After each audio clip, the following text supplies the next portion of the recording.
Sveiki visi, ačiū labai ištvermingiausiams, kurie atvyko ir konferencijos pabaigą.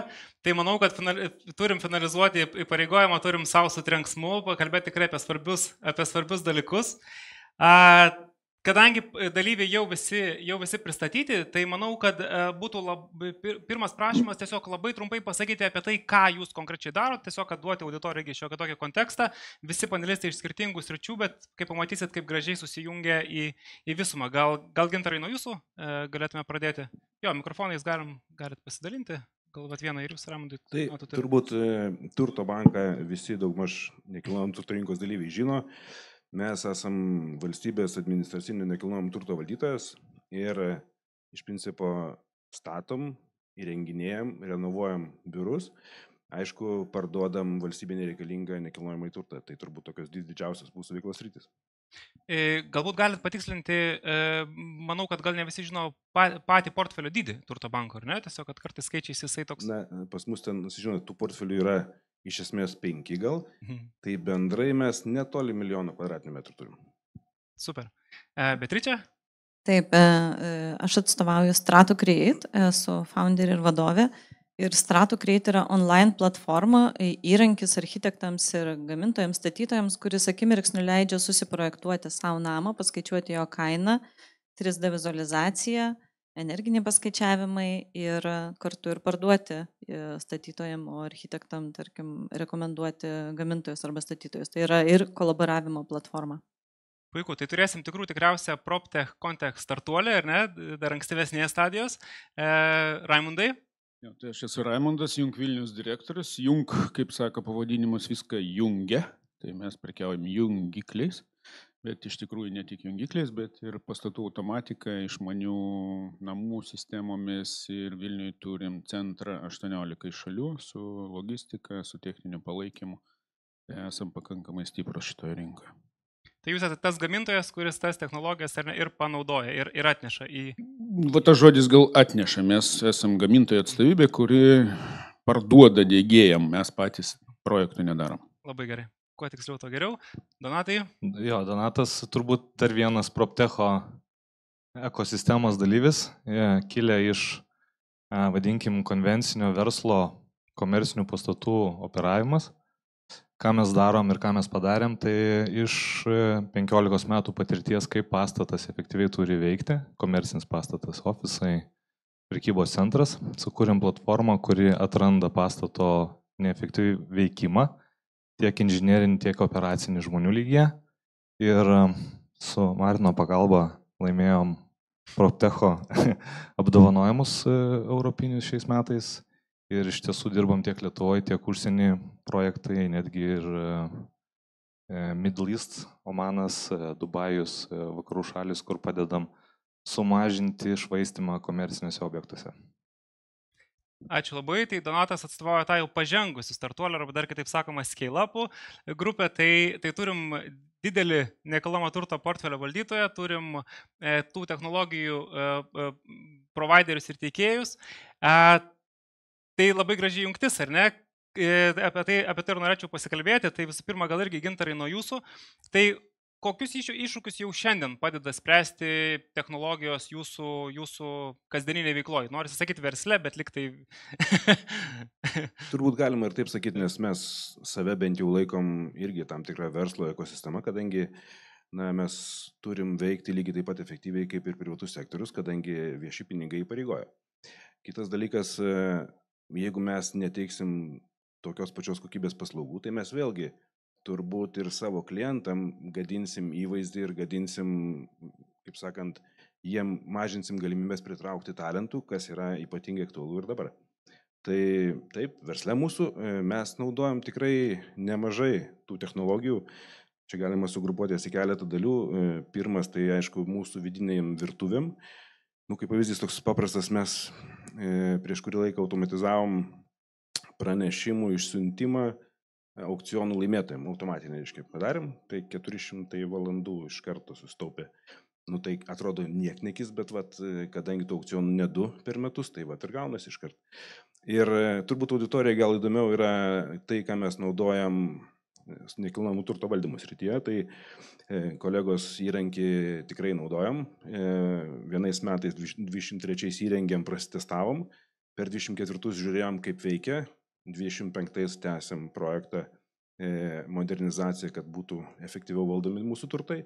Aišku, turbūt olimpinių rekordų mes su savo efektyvumais nelabai pasiekėm, nes šiek tiek riboja pastatų kokybė, kur mes instaliuojam. Aišku, renkamės, kur instaliuoti, kad geriausią efektą pasiekti, bet vis tiek mūsų didžioji dalis portfelio vis dar yra netokios kokybės kaip pažangiausi verslo centrai, todėl tikrai tam tikrų apribojimų yra. Taip pat naudojame savo veiklai vėlgi Flowscape programėlę darbo vietų rezervacijai, kadangi mes turim savo ofise 60% darbo vietų reikalingų mums visiems ir be įrankio tiesiog negalim savo leisti, kad prie vieno stalo 3 darbuotojai sustotų, reiškia, eilė ir lauks, kol šis susilaisvins. Tai jeigu mes sakom, kad mes efektyviai naudojam savo biuro erdvę, tai turim turėti ir įrankius, kurie įgalintų tai padaryti patogiai. Dar keletas yra tokių, kaip sakant, bet čia tokie, žinot, jau didžiausiai galbūt yra šitie. Puiku, gal kažkas dar išeis iš kalbos tikrai. Beatričė, matom čia daug aplink gražių modernių pastatų, ar ne? Atrodo, viskas čia tobula, viskas išrasta, ar ne? Ir tikriausiai visos statybos vyksta laiku ir pagal suplanuotą biudžetą. Ar gali būti, kad yra kažkiek tai kitaip? Tai mes turbūt jau čia bent jau sėdintis turbūt visi žino tokius faktus ar iš praktikos, ar iš teorijos, kad 9 iš 10 projektų statybinių, reiškia, atsilieka nuo savo, reiškia, timeline'o vadinamoje, ar ne, ir yra brangesni nei tikėtasi iki 30%, 9 iš 10. Tai tik parodo, kokia šita industrija yra vis dar neefektyvi. Bet aš manau, kad mūsų užduotis ir yra iš dinozauro paversti unikornų, vienaragių, ar ne, ir galų gale padaryti šitą transformaciją statybų industrijos link modernesnės, efektyvesnės, būtent technologijų pagalba. Tai visiems labai rūpi dažniausiai, kiek išgirstu bendraudamas su rinkos dalyviais, tai 2 dalykai, ar ne? Tai konkretus pavyzdžiai, ką tu man šiandien gali pasiūlyti, ar ne? Ir tada ta konkreti nauda. Tai apie naudas dar pasikalbėsime, bet gal gali ir trumpai pasakyti, ar ne? Ką daro konkrečiai jūsų produktas, kaip jis leidžia ir kiek jisai sutaupo, ar ne, to laiko arba pinigų. Tai mes, reiškia, taupom ir laiką, ir pinigus netgi keliem dalyviam, tai reiškia, pradedant nuo namo pirkėjo, galutinio namo pirkėjo, kuris kreipiasi ir architektą, ir statytoją. Tai visų pirma, mūsų platforma padeda jiems suvokti, ką jie gaus už jų pinigus. Tarkim, jeigu žmogus gali pasimti paskolą 200 000, tai jis iš karto mūsų platformoje ir pamato, kokį namą jis gali įsigyti. Tai reiškia susiprojektuoti kelių mygtukų pagalba, reiškia pirmasis dizaino iteracijas, jas pasižiūrėti, galbūt padaryti pakeitimus, online iš karto matyti 3D vizualizaciją, iš karto matyti, kaip jo pakeitimas įtakoja kainą, jeigu jisai prideda ar nuima kažkokį miegamąjį ar tenais panašiai. Tai galutinis vartotojas, aišku, laimi laiką ir lūkesčių atitikimą kartu su pinigais, kas yra gana didelė problema. Architektas sutaupo iki 80% laiko pirmosiose, sakykime, tose PP stadijose. Tai jam nebereikia daryti tų pakartotinų darbų, ar ne, vienodų, automatizuojame tokius besikartojančius darbus, tokius kaip skaičiavimai, iteracijos ir taip toliau. Ir gamintojai iš karto gali labai greitai paskaičiuoti kainą, pateikti pasiūlymus galutiniam klientui, nes, pavyzdžiui, dabar vienas gamintojas, tarkim, taip statistiškai, vidutiniškai statytojas individualių namų tik tai 10% atlieka užsakymų. Visa kita yra pasiūlymų siuntimas. Tai mes paskaičiavome, kad apie vienam pasiūlymui išleidžiam, aišku, priklausomai nuo to, koks pasiūlymas, ar tai yra didelis ar mažas, tai ten per mėnesį pasiūlymams išeina iki 150 valandų, gal ir daugiau. Tai per metus mes galim sutaupyti beprotiškai daug vien tik tai pasiūlymų skaičiavimui, neskaitant visų kitų dalykų. Tai taupom visiems. Aš manau, kad lūkestis pakankamai teisingai iškeltas, dairausi, ar čia turim architektų, greit nematau, bet, na, jeigu galima stopyti 80% bet kurios profesijos laiko, tai tikriausiai, na, tos profesijos tikrai turėtų stebėti šitą apskritai žaidimų aikštelę, kas vyksta ir kas darosi, ar ne? Nes pažadas yra pakankamai rimtas. Įsivaizduokim, jeigu kiekvienas galėtume stopyti 80% savo laiko, ar ne? Tai ką mes jį galėtume kitur panaudoti. Tai Raimundai, su jumis daugiausiai bendraujama visą laiką apie išmanius namus. Jeigu bet kada kyla koks klausimas apie išmanių namų, biurų rengimą, visą laiką siunčiam pas jūs.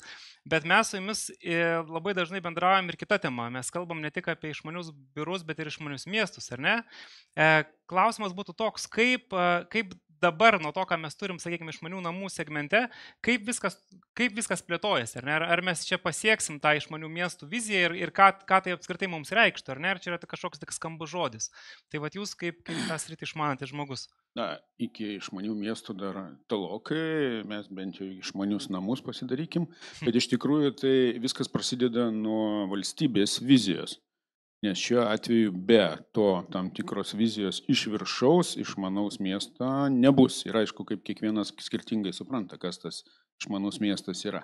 Bet kokiu atveju dabar, nematyti, 90% tų miestų vyksta paišmaninimas. Tai reiškia, kartais šie statistikoje pasižiūrint, kasgi yra pasaulyje išmanus miestai, tai mes matom Singapūrą, Ciurichą, Helsinkį kartais ir dar kažką. Tai nėra nauji miestai. Tai miestai, kurie tobulėja. Ir tai yra, matyti, šių laikų tendencija realybės tokia, bet tikrieji išmanus miestai, matyti, statysis nuo nulio. Nes taip yra žymiai lengviau, paprasčiau. Kadangi mes dirbam nemažai rinkų, tai sakyčiau, kad tokios tendencijos, matytų, naujų miestų yra labiau Azijai. Ir netgi taip, kaip nebūtų gaila, autoritariniuose režimuose, nes ten vienas dėdė pasakė, kad mes dabar statysim išmanų miestą ir jį pradeda statyti, paskui pradeda jį taisyti. Tai mes turim dabar tokiam projektui dalyvaujam egzotiniai šaly Turkmenistane, jeigu kas nori prisijungti.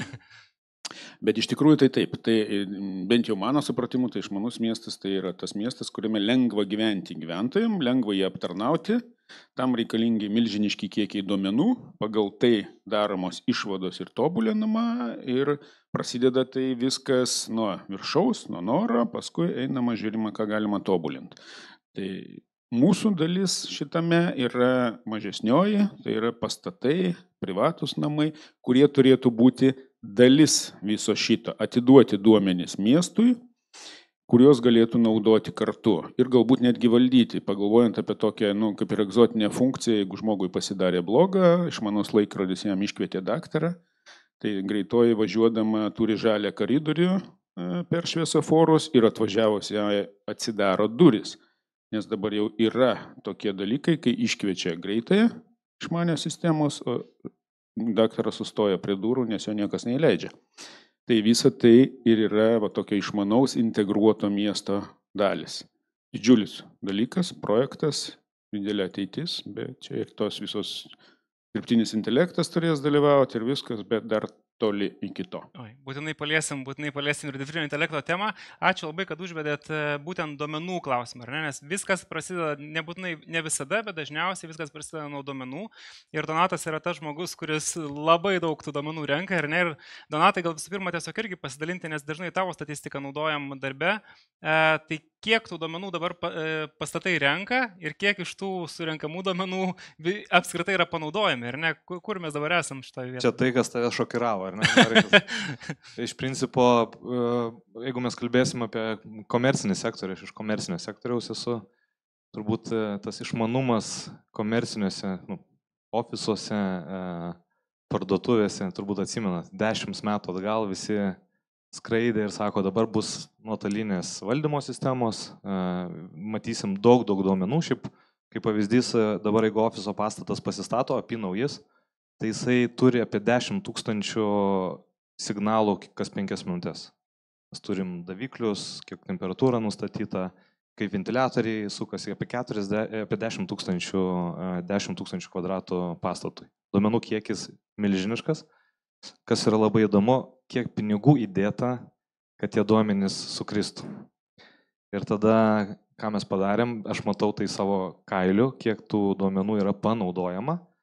Ir tą, ką mes matom čia Pabaltijos šalyse, jeigu pasigūglintumėt arba ChatGPT panaudotumėt, 10% iš tų duomenų yra realiai panaudojama.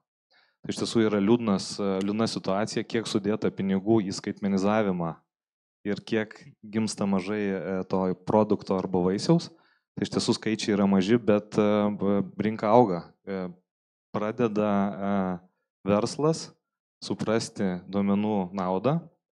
Ir tas suvokimas, nežinau, ar mes šiandien apie tai kalbėsim, bet jisai ateina iš tam tikrų reikalavimų tiek ESG, tiek taksonomijos, tiek tvarumo visų momentų, kad verslai turi pradėti naudoti technologijas, kitu atveju jiems bus labai blogai. Ir jeigu mes pasižiūrėtume tą tokį komercinio sektoriaus, irgi mėgiamą, Martina, jeigu atimsiu iš tavęs šitą sakinį, bet ESG tvarumo išlaikymui, ir čia pasakė Bruno, Europos komisijos, primink tą žmogų, kuris tai pasakė. Tai yra buvęs vyriausias ekonomistas. Jo, buvęs vyriausias. Rudi, jo, tai labai panašiai pataikiau. 3% nuo pajamų reikia įdėti į tvarumo, kaip investicijas, kad išlaikytų tvarumo šitas 3% pajamų, įsivaizduojat, kokie tai yra pinigai šitam sektoriui. Tai įmonės, jos neturi kitų variantų, kaip ieškoti technologijos ir technologijų, kad tai paversti į 0,5 galbūt ir pasiekti tą patį rezultatą. Ta, ką mes iš principo ir darom dar reklamai. Donatai, tu referuoji į studiją atliktą praėjusiais metais Belgijos nekilnojamo turto rinkos, kurią padarė Europos komisija, ir išvados buvo taip šokiruojančios, kad jeigu įmonėm šiandien reikėtų atitikti visus ESG keliamus reikalavimus, jos turėtų investuoti tavo paminėtus tos 3% nuo pajamų, ir tai sukeltų tokį rinkos chaosą, kad apie 20% kompanijų galimai net apskritai neišgyventų. Tai situacija yra tikrai labai labai rimta, dar kažkaip tų raudonų vėliavėlių nei spaudoje, nei dar kažkaip, nei net ir tarp rinkos dalyvių liktai taip nesijaučia, bet tikrai yra labai rimtų signalai, kuriuos reikėtų pasižiūrėti. Bet manau, mes čia ir balansuojam labai gražiai tarp didžiulio tokio pavojaus, sakykime, bet to pačiu tarp dar didesnės galimybės, ar ne? Jeigu mes iš duomenų, kurios surinkam 10%, panaudojam tik 10%, tai reiškia galimybė yra 90%, bet Ričia sako, mes galim apie 80% laiko, ar ne? Tai vat apie tai mes čia ir kalbam, ar ne? Būtinai. Apie tuos 10 000 daviklių pastate ir panašiai. Iš tikrųjų, taip, panaudojama labai nedidelė dalis tų duomenų, bet teisingas kelias būtų galbūt viename pastate turėti galbūt ir 20 000 daviklių, bet iš to pasidaryti teisingas išvadas, kurios pereina į naujų pastatų statybą arba senų renovaciją, bet į naujų lengviau. Ir tada jau nebereikės nei 5 000 daviklių, nes tu žinosi, kaip procesai veikia. Tu tiesiog padarai teisingai veikiančius procesus, jų per daug nebekontroliuodamas. Dabar man atrodo, kad šitos grandies kaip tik ir trūksta, kad ta patirtis, kuri surenkama konkrečiuose pastatuose, moderniuose pastatuose su modernia įranga, nepereina toliau arba mažai pereina. Labai panašu, Ramudai, mes su Karaliu Samušiu iš Spektrabolto kaip tik turėjom šitą pokalbį, kad kartais pastato savininkas net nežino, kiek ten slypi tų galimybių ir tų technologijų su tuo, kas jau yra padaryta, ir kiek ten dar galima tiesiog varnelę uždėjus pritaikyti, tai mokintis ir edukuotis to vietoje irgi yra neišsimimi vandenis. Tai, Donatai, vis tiek mūsų darbas čia šiandien pakalbėti apie pinigus, ar ne? Nes tai, kaip bebūtų, yra pradinis impulsas bet kuriam verslui galvojant, ar ne? Nes praėjo tie laikai, kada buvo gražų spindinti žaisliukai ir dėl to žmonės domėjosi kažkokiam inovacijom. Dabar mes kalbame apie labai realius verslo rezultatus, ar ne? Tai ką gali pasiūlyti, pavyzdžiui, tavo kompanija, ar ne, apie kokį sutaupimą mes kalbam iki Exergio ir po Exergio. Konkrečiai, žinau, kad tikrai turit ne vieną portfelio pavyzdį. Jo, jisai priklauso, aišku, yra tam tikrų momentų, kokį tu turi atskaitos tašką, kokias turi galimybės. Be abejo, kuo daugiau yra duomenų, tuo mes daugiau pagaunam momentų, ir iš tiesų, jeigu kalbėti apie portfelius, ofiso pastatuose vidurkis pas mus siekia apie 20%, realiai apie 20% vidurkis, prekybos centrai 16%, shopping mallai ir panašiai. Ir tai tokie procentai, kuriuos galim išpešti su minimaliom investicijom, neturint kapeksinių didelių įdėjimų. vien tik tai pagaunant klaidas, aš nelysiu į momentus, bet vien tik tai pagaunant sisteminės klaidas, kurios vyksta pastatuose, gali pasiekti būtent tokių rezultatų. Daug, kas žinot, kiek išleidžia per metus kokį 10 000 kvadratų arba 100 000 kvadratų, tai turime ir milijoninių sutaupimų. Vienas iš didžiausių mūsų klientų yra iki prekybos tinklas visas. Tai ten rezultatus mes skaičiuojam milijonais eurų per metus, kur iš tiesų geografiškai platu, duomenų daug, žmogui suvaldyti to neįmanoma ir išgaudant tos visus tokius, kaip aš vadinu, inefficiencies, tai tikrai reikšmingi finansiniai rezultatai. Aš manau, labai gerai atsakė šitą klausimą, mes išgirdom, taupom milijonus, tikriausiai gera reklaminė žinutė, galėtų būti ant vizitinės kortelės. Daugiau niekam nieko nereikia žinoti. Raimundai, tas panašus klausimas jums, tai ar brangu šitas išmanus būstas, išmanus biuras, ar tai brangu? Kas yra brangu? Iš tikrųjų, jeigu dabar buvo daugiau apie ofisus, tai aš gal tada, nes aš sutinku su viskuo, kas buvo pasakyta, tai aš gal daugiau į tą privačią sferą nueisiu, kur ir buvo čia prieš tai kažkokia tai diskusija, kur sakė, kad galima pardavinėti tortus, galima pardavinėti bandelės. Vienas ten labai išlaižytas, labai brangus, prabangus, bandelės jau reiškia toks optimalus dalykas, tai dabar pas mus rinkoje yra matyti tortai, ką mes pardavinėjom, tai yra kol kas į prabangiausią segmentą nutaikyta, ir čipsai, netgi ne bandelės, tai yra čipsai, tai aš gal pavadinčiau taip, tą, ką nusipirko ten AliExpress ir panašiai, žmonės savo susistatė ir jau turi kažką. Irgi išmanu. Dabar dėl tos kainos. Tai kaina susidaro ne tik iš įrangos. Įrangos kaina irgi nuo kiekio labai priklauso, bet ir nuo projektavimo, diegimo, ir tai yra dideli kaštai. Ir čia yra didžiulė problema, kadangi pas mus nekilnojamo turto tradicija yra parduoti butus be apdailos.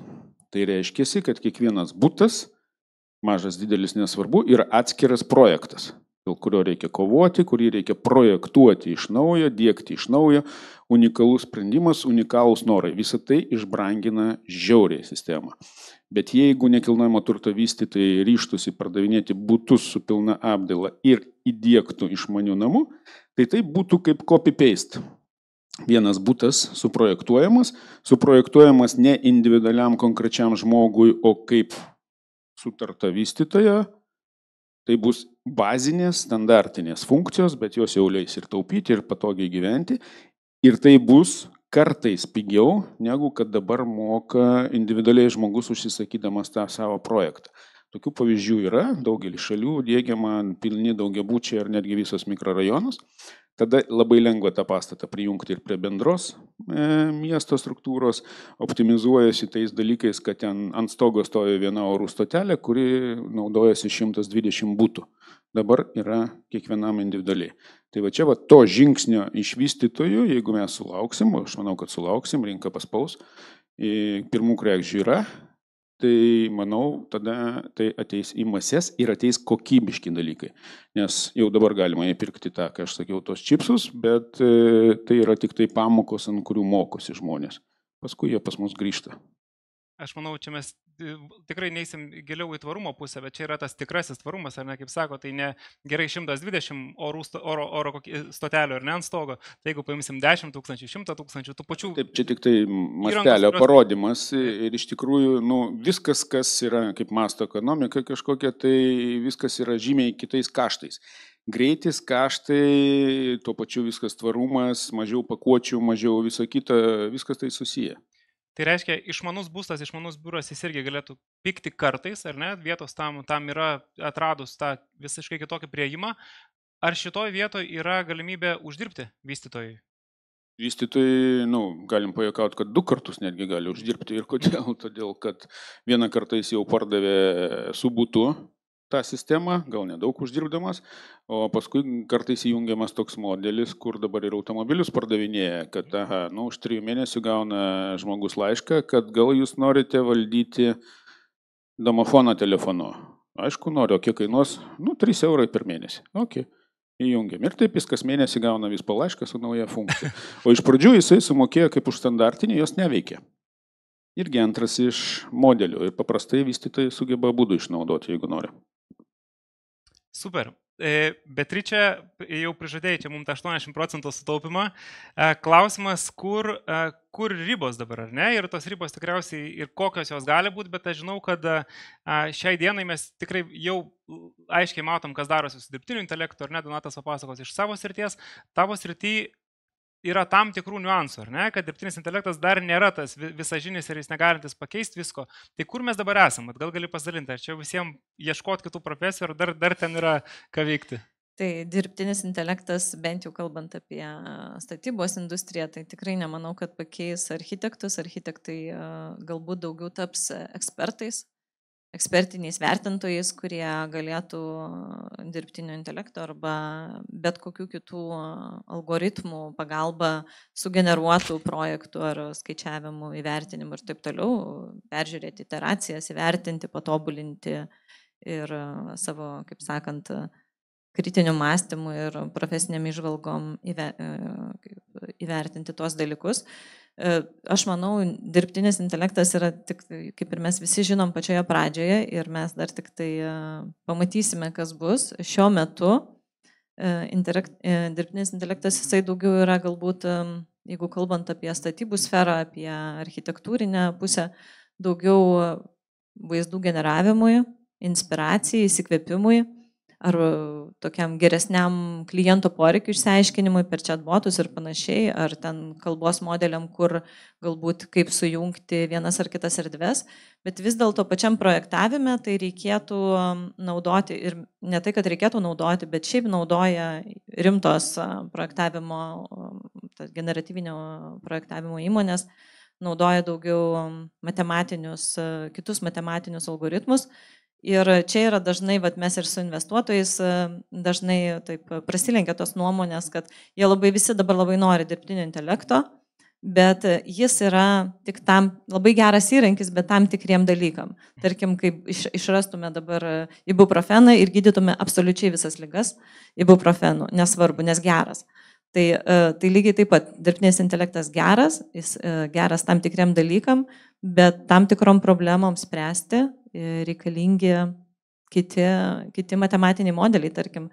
Ir mes irgi naudojame labai tikslius duomenis iš gamintojų, iš statytojų, iš architektų ir projektuojame tiksliai pastatomus namus, nes statybose mums svarbu kokybiški planai, pastatomi planai, paskaičiuotos tikslios sąmatos ir panašiai, o ne vien tik tai kažkokia, kaip sakant, inspiracija ar, kitaip tariant, dirbtinio intelekto kartais ir haliucinacija. Tai vis dėlto mes norim, kad tai būtų iš tikrųjų vertinga, ta prasme, informacija, kad sprendimus ankstyvosiose projektavimo fazėse architektai, gamintojai, žmonės galėtų priimti informuotus ir iš to gauti tikrą naudą. Čia aš gal šiek tiek pasakysiu, kad tas haliucinacijas, tai čia daugiau būdingos tiem viešai prieinamiem dirbtinio intelekto įrankiam. Garantuoju, kad finale pas jūs bus nuosavas dirbtinio intelekto įrankis, kuris dirbs tik su jūsų duomenimis ir tai bus puikus dalykas. Tai mes turime tokį savo nuosavą modelį, nes mes jį pradėjome kurti gerokai prieš visą šitą hypą, bet galiu pasakyti, kad jis yra tik tam tikrom dalim. Ta prasme, yra dalis, kur jis tinka ir sprendžia problemą, bet kaip ir minėjau, galbūt kažkur reikalingas antibiotikas, o gal kažkur kitur visai kitos rūšies vaistas. Arba žolelės natūralios. Ta prasme, kiekviena technologija turi savo sprendimą ir aš manau, kad ateityje kiekvienas verslas naudos dirbtinį intelektą vienoje ir kitoje vietoje, kaip kažkada buvo mobile hypas, kad mes mobile startupas, tai dabar yra dirbtinio intelekto startupas, tai aš manau, kažkada bus visi dirbtinio intelekto. Aš dar norėjau pasakyti apie Raimondo tą idėją apie butus ir įrengimą vystytojų, ar ne? Tai mes turime tokią kitą idėją, kad yra mass customization, tai yra masinė customizacija, personalizacija, nes vis dėlto 70-80% žmonių nori personalizuotų sprendimų, bet tai išbrangina įrengimo, tarkim, kainą. Tai technologijų pagalba galima suprojektuoti atsižvelgiant į vystytojo medžiagas, technologijas, kliento norą ir suprojektuoti tiksliai tai, ko reikia, atsižvelgiant ir į kainos optimizaciją. Tai reiškia, tokiu būdu mes galim suteikti ir šitą naudą. Tai reiškia, personalizuotą sprendimą ir greitai, ir pakankamai pigiai. Tai masinis sprendimas niekada neatmeta personalizuotą, nes tai yra on top, ant viršaus, reiškia. Bet vystytojas dar nežino, kam jisai parduos tos butus, ypač jeigu įrengtus pardavinėjom, tai jis negali pasirinkti kiekvienam individualaus. Bet tikrai galima daryti taip tuos butus, kad būtų galimybė išplėsti ir pridedant, sakykime, tą jūsų konstruktorių, su jo pagalba pasirinkti papildomus elementus, kurie bus lengvai įdiegiami. Jeigu iš anksto apie tai galvojam. Taip. Jeigu darom visą laiką, rytoj, vakar, reiškia, tai tada visą laiką chaosas. Bet jeigu viskas yra apgalvota, tai tikrai tai nėra nei brangu, nei sudėtinga. Aš manau, kad mes jau galim čia greitai tarp šitą primesti, čia jau kažkokia kolaboracija gimė, tai kaip jūs galėsit suintegruoti šitos dalykus, kuriuos aptarėm. Mes jau prieš tai apkalbėjome. Manau, tam ir grožis, ar ne, kad iš tikrųjų atsiranda kaip tos sinergijos, tikros sinergijos. Gintarai, mes su jumis kalbėjom ir apie kainą, ar ne? Tikrai naudojat ne vieną sprendimą. Ir įmonės viduje, ir skirtingus technologinius produktus. Kaip tą priema jūsų klientai? Koks yra tiek klientai, tiek jūsų įmonės darbuotojai, ar ne? Ir ar kaina visą laiką tik tas vienas lemiamas veiksnys? Ar mes šitom technologijom galim pasiekti ir kitokias, ir tikras pridėtinės vertės? Na, jeigu kalbam apie kainą, aš pirmiausia gal norėčiau labiausiai pamatyti kolegės Beatričės įrankio efektą projektuotojų sąskaitose, kad jeigu 80% laiko sutaupom, iki 80, bent 30%, jeigu sumažėtų, nuostabu būtų. O šiaip iš esmės tai tikrai ne tik kaina lemia, jo labiau, kad viešas sektorius irgi patiria spaudimą lygiai taip pat kaip ir privatus dėl talentų ir natūralu, kad ir mes turėsim kažkada atsigręžti į tokius dalykus kaip ten sveikas biuras, pavyzdžiui, kad nebūtų taip, kad staiga vienas žmogus, ne visai pasveikęs grįžo į biurą ir staiga tada visas biuras išeina sirgti, reiškia. Tai tikrai apie tai galvojam. Kita vertus, kolegos įrankis mum per 24 metus čia vėl duomenys tokie pusiau žali, kadangi negali labai korektiškai palyginti žiema, kokia buvo, kokia vasara buvo ir taip toliau, bet iš principo šilumos kaštai sumažėjo 27%, kiekis, ne kaštai kiekis. Ir elektros kiekis sumažėjo 9%. Tai tikrai rezultatas yra, dėl to mes ir pratęsėm, nes būtų nepasteisinę, būtume turbūt galvoję. Bet tai tikrai technologijos jos įgalina ir sutaupyti, ir vėlgi, kai kada mes turim irgi palaikyti tą biuro higieną, nes kaip būtų turbūt valstybės tarnautojas ar ten dirbantis kokioje institucijoje žmogus, jisai nieko nėra blogesnis už tą, kuris dirba moderniausiam, geriausiam biure.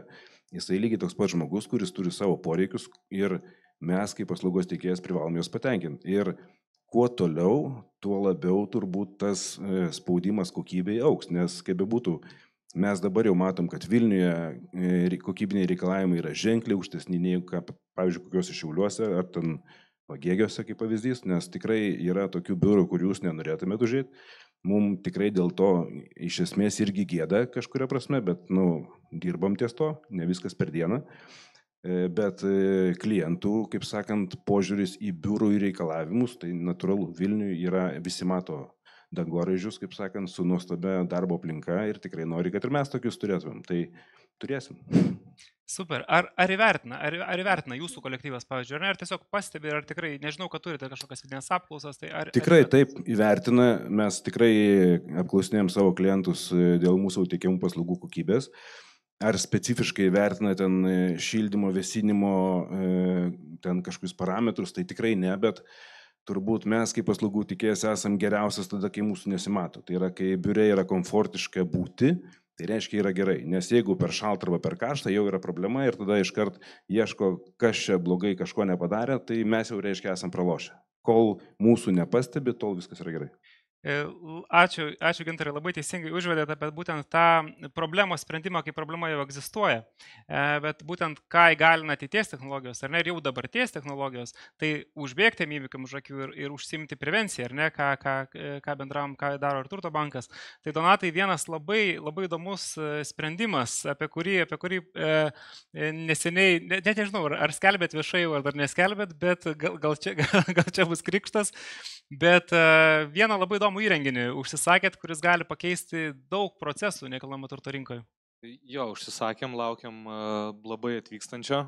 Aš turbūt pratęsiu tą temą, kad apskritai technologijos ir mūsų tas kelias, koks jisai buvo, tai be abejo verslas visą laiką žiūri atsiperkamumo, jam reikia skaičių, jam reikia 10%, jam reikia 15% taupimo, jisai tada lentelę susideda ir žiūri.